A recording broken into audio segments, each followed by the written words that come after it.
An AR-15 style rifle is a lightweight semi-automatic rifle based on the ArmaLite AR-15 design, which is itself a scaled-down derivative of Eugene Stoner's AR-10 design.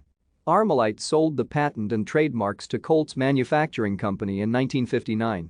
After Colt's patents expired in 1977, Colt retained the trademark and is the exclusive owner of AR-15 designation.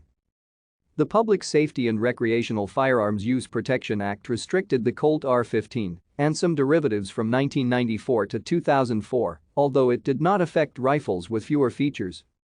After the term modern sporting rifles was coined in 2009 by the U.S. National Shooting Sports Foundation, a firearms industry trade association, it was quickly adopted by the trade association and some manufacturers.